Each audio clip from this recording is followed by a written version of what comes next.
Welcome back to Television 87. Thank you guys for watching. Let's get into it. The Real Housewives of Atlanta, Season 15, Episode 8, Rollerskates and Blind Dates. So, we're going to start this episode off with Drew, okay? She's talking to her manager about the new video coming up. She's showing her some choreography, this, that, and the third. And after that, Ralph walks in to the room.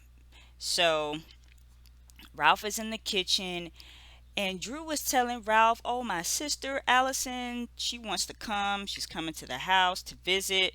We haven't seen her in a while."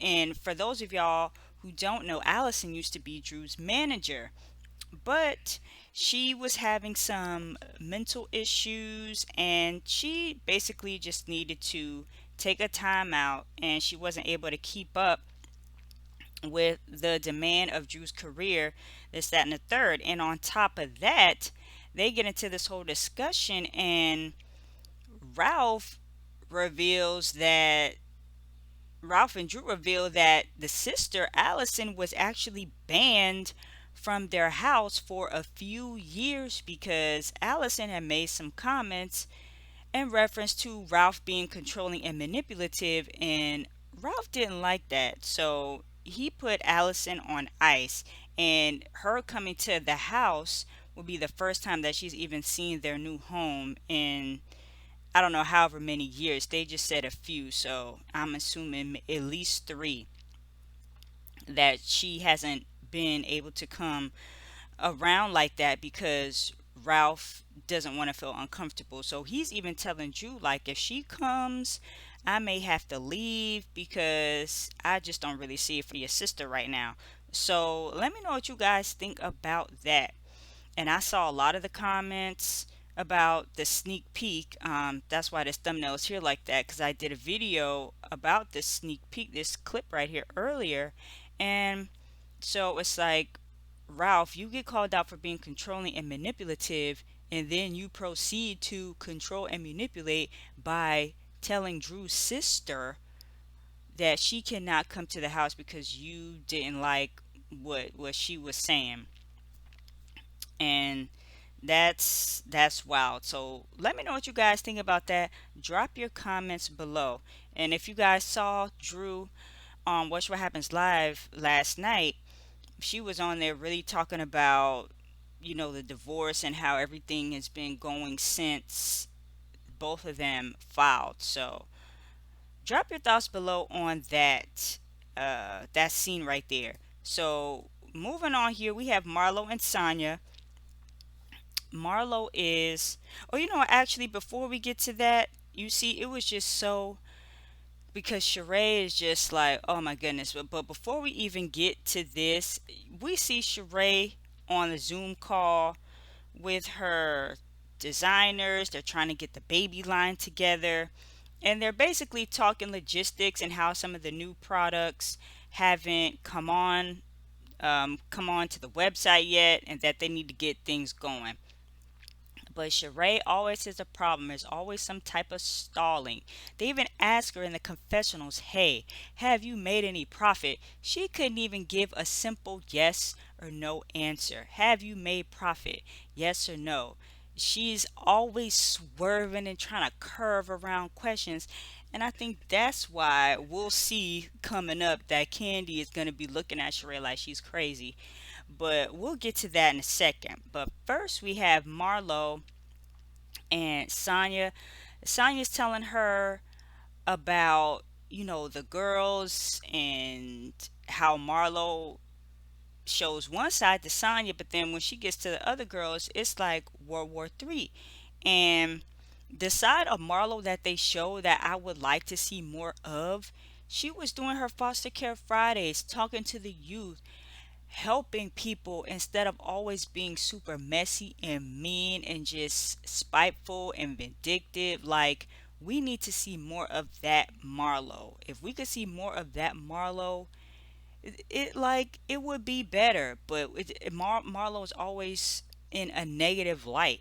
So, and it's for her nonprofit. I believe it's called Glam It Up. So That's good. We want to see more of that and less of the foolery.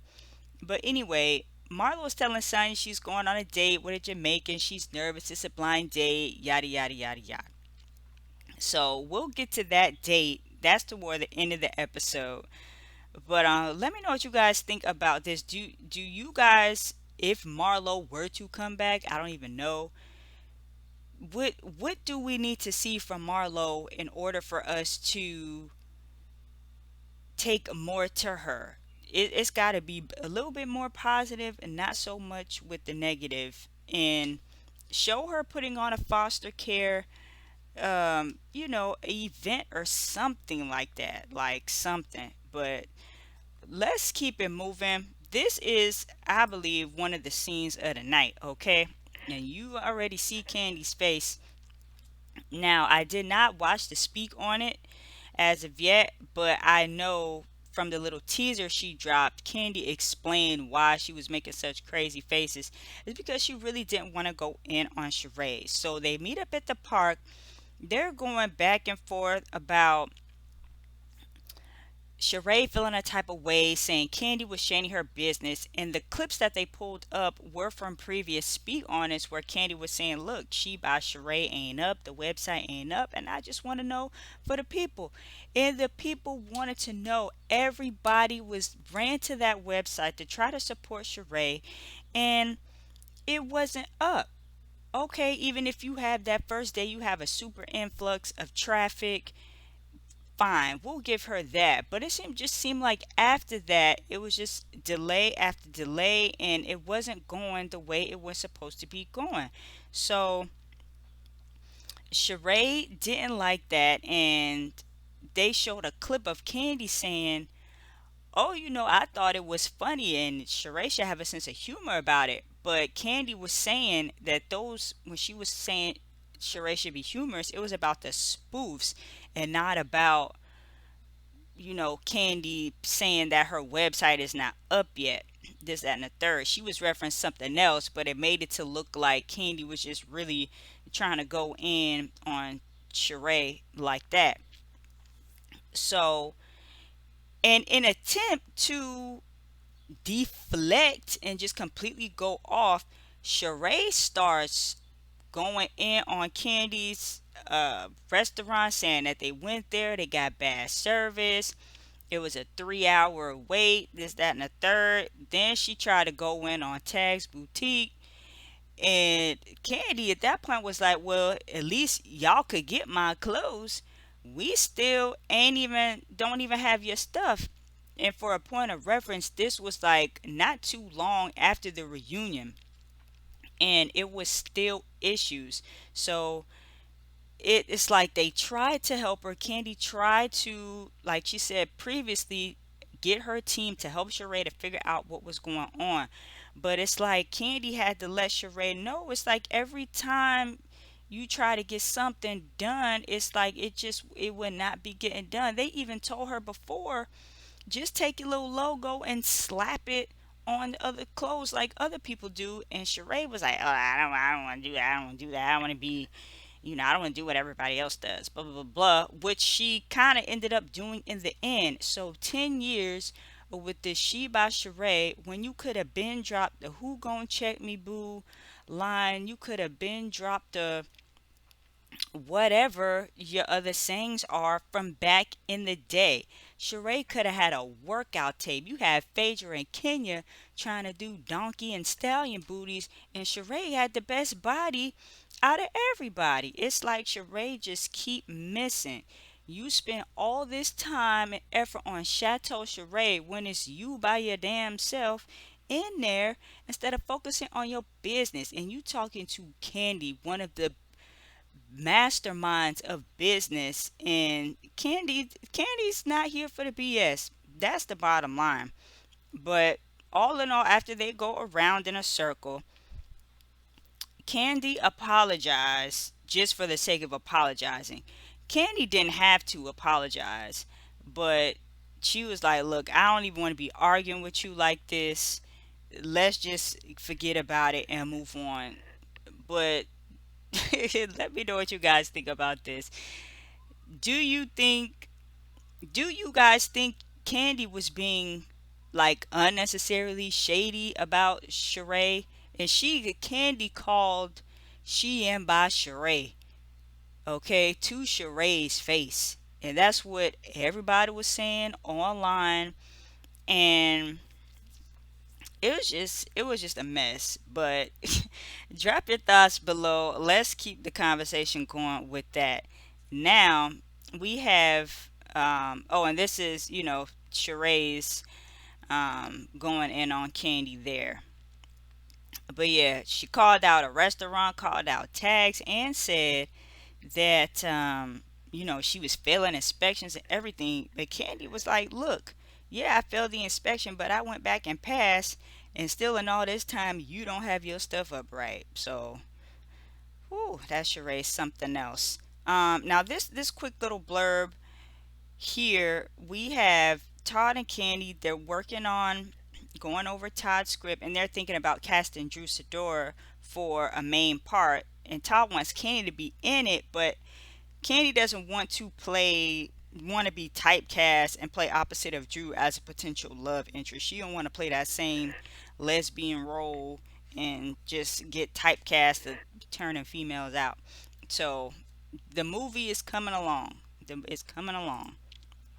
And now here we have Allison. Now this is Drew's sister. She is um finally at the house. It's late. She's looking around. Oh my goodness, your house is so nice. And child, look, Ralph is going to bed, okay? Now, there was a piece on the screen that said that production wraps up at 10:30. She comes about 2 hours later, so a little bit after midnight. And the baby girl is still up. She want to see her auntie, okay? And Ralph is sleeping. Ralph is upstairs snoring. And Drew was like, yo, I want us to be a family. I would have at least had light for him to be here to greet her when she came. But we'll see more of their interactions here at the skate party. So that's Ralph, that's Drew's mom, Pastor Jeanette, and then this is Drew's sister Allison. So everybody gets there, a at skating ring. Some of the girls come to support. So Sonya, Manetta's there, Courtney and Kenya, and we don't have Sheree and Kandi there doing prior engagement, so they couldn't make it. But they have a little cute fun shade getting on Drew about not being able to really skate, and hopefully she don't hurt herself. Then they always have to try to throw little shade about videos being low budget, this, that, and the third. But the video is actually out. I have not seen it yet, so if you guys have watched it, let me know what you think about it. But regardless, Drew is actually getting out there, getting back out there. She's doing what she wants to do, and that's good. So we have these three talking, and at one point, Allison's sister, excuse me, Drew's sister Allison, she's crying, and I want to say her tears are for a lot. So she's crying because I think number one, she is a little bit sad that she can't be there to help put everything together because she managed Drew for a long time. And to be there but not be in a like a manager's capacity, manager role, I think that made her sad a little bit, but still happy that Drew was able to go on with the idea. She said she told Drew about it a long time ago, and she's happy to finally see it come to fruition. And while Allison starts crying, Ralph comes over to her.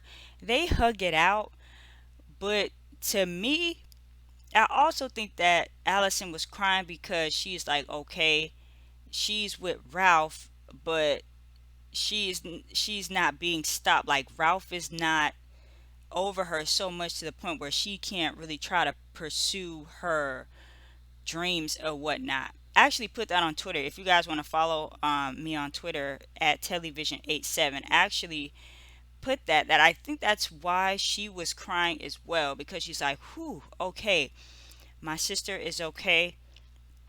I haven't gotten along with this with her husband, but she seems to be doing okay from what I can see now. And Ralph goes on to say in his confessional that, yeah, Allison did say some things that I didn't like, but hopefully we can move forward in a better direction. But Ralph, to me, when he hugged her, he didn't really seem like super genuine. I felt like that hug was kind of like, okay, now, girl, I'm gonna give you a hug, but don't you ever dare in your life say anything else about me and being controlling and manipulative, or I'm gonna have to ice you out again. I kind of felt that energy from Ralph. Maybe it was just me. Let me know what you guys think about that. And then Drew comes over. She sees them crying. The mom starts crying. They're just really happy for Drew. But like I said, I think there was a little bit more going on there with Allison in those tears. But drop your thoughts down below on that scene. Now we have this scene right here is why we can see exactly why people do not F with Marlo, because she is FaceTiming. She wants to FaceTime Drew, but before that, she tells Sonya. She has Sonya on the phone. "Ooh, girl, I'm on the way to the blind date." "Okay, girl, Sonya, let me see how you look." "Okay, them titties, tittying, blah blah blah." No pressure, no intentions. Have a good time. Okay, she wanna call Drew. She get on the phone with Drew, and they talk about why Marlo has been coming at Drew so hard. She just wants to address everything, but all in all, Marlo does apologize for saying, "Oh, F you." I didn't She said she didn't realize that Drew was even super offended by that. So she gives an apology for that. And Drew was like, "You know what? If we're gonna keep it real, we're gonna keep it real. I just gotta let you know, I just don't like how you've been coming to me as a friend." And blah blah blah blah. And Drew proceeds to like get into a whole other conversation. And at that point, Marlo just hangs up. Marlo hangs up in her face and then proceeds to go in. She's talking about her wigs and how she looked. And she's saying like just all this other stuff, and I don't even remember all exactly what Marlo said, but it's like, come on now. It's like this is why people don't mess with you, because you talking about Drew is fake and phony and her wigs is messed up and this, that, and the third, but then you sitting on a phone acting like you want to try to mend, the friendship and get past the bad energy that's going on, but you still with the BS, Marlo, and that's why people don't F with you. And we saw it clear as day right there. So let me know what you guys think about Marlo and Drew and how she handled that situation. But last but not least, we get these two on a date. It's Marlo and Scott Lee. Supposedly, he's a restaurant owner, and they're just talking about, "Oh, do you have kids?" Brother Scottley got a lot going on. He has a 15-year-old, he has a 2-year-old, and a 1-year old. So Marlo did not ask if they were all with, the same woman, or if he had an ex-wife or this, that, and the third. But Marlo's like, "Look, I'm not really too interested in dating men who have kids under 5, because obviously it's a lot, and he has two, a 2 and a 1." So he went back to back. But Marlo's like, "Look, this man is fine. I might have to make an exception." Which, okay, okay, Marlo. But with ladies, we gotta stop doing that too. If you have a condition that you want to stick with it, and don't just drop it because the man looked good. Because, like, what's going on with you, Scott Lee? But apparently, he has a record. He's been locked up. They're just giving each other's backgrounds. Marlo tells him about Michael and William, and it seems like they have a cute enough little date. He gets her flowers, roses, and they're having the food and a decent conversation, right? For a first date. So Marlo seemed to get through it. Okay, you could tell she was nervous, but it is what it is. So let me know what you guys think about this episode. And specifically, let me know what you guys think about Sheree and Kandi's meetup. Also, Drew's sister coming back around and her interaction with Ralph. Thank you guys for watching Television 87. If you want to see more of my Housewives of Atlanta content, I got a couple videos here for you guys, and I will catch y'all in the next one.